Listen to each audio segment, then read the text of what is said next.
झांसी में रक्षा थाना क्षेत्र में विगत दिनों में जंगल में छत-बिछत अज्ञात शव मिलने से हड़कंप मच गया है, जिसके बाद ही पुलिस ने मामले की जांच करते हुए शव को कब्जे में लेकर कार्रवाई शुरू कर दी है।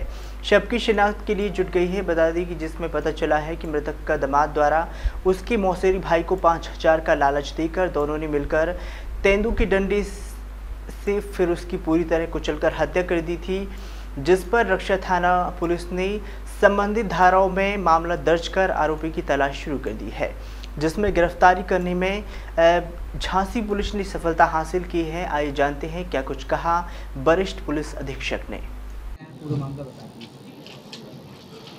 रक्षा थाना क्षेत्र में 3 तारीख को एक डेड बॉडी पुलिस को जंगल में मिली थी, जिसके संदर्भ में तत्काल मौके पर पहुंचा गया। फॉरेंसिक टीम के साथ साथ अन्य टीमों को लगाया गया।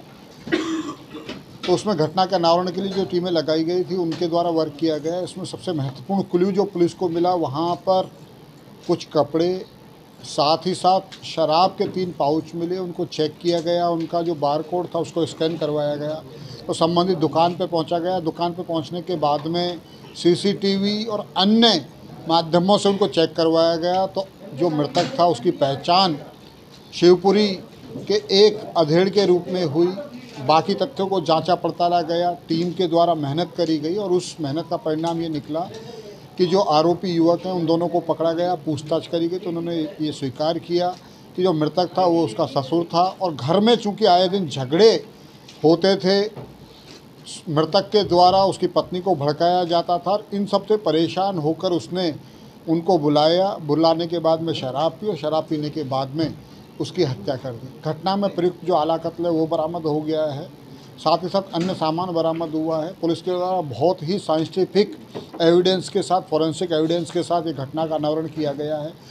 तो उनको 25,000 रुपये का इनाम मेरे द्वारा दिया जा रहा है। सर, कोई साथी भी था इनका जो उसकी मदद ली हो? देखिए, इसमें 2 लोग सम्मिलित हैं जिन्होंने घटना कारित करी है, जिसमें एक दामाद है मृतक का, दूसरा उसका कजन है। दोनों ने ही उसको बुलाया, बुलाने के बाद में उसकी हत्या कर दी। सर, इनका कोई आपराधिक इतिहास? अभी तक कोई आपराधिक इतिहास निकल के नहीं आया है, लेकिन इन्होंने बताया है कि ये घर में चूँकि रोज़ कलह होता था तो उस झगड़े की वजह से हत्या करी है। पुलिस के द्वारा बहुत ही साइंटिफिक तरीके से ये इन्वेस्टिगेशन करी गई है, जो निश्चित रूप से प्रोफेशनलिज्म का एक अच्छा उदाहरण है कि मात्र जो शराब का पाउच था उसके आधार पर ये घटना का अनावरण किया है। सर, इसमें एक चीज़ ये पूछ रहे हैं कि पत्नी भी घर पे थी, तो इसको मारने का क्या कारण था? नहीं, पत्नी घर पे थी, लेकिन झगड़ा चूंकि पति पत्नी के बीच में अक्सर होता था। इनका कहना ये है कि वो फ़ोन के माध्यम से, जो मृतक इनके ससुर हैं, वो फ़ोन के माध्यम से इन्हें भड़का देते थे पत्नी को और उस वजह से झगड़ा होता था। तो इसी सब शोभ की वजह से इन्होंने जो मृतक था उसकी हत्या कर दी।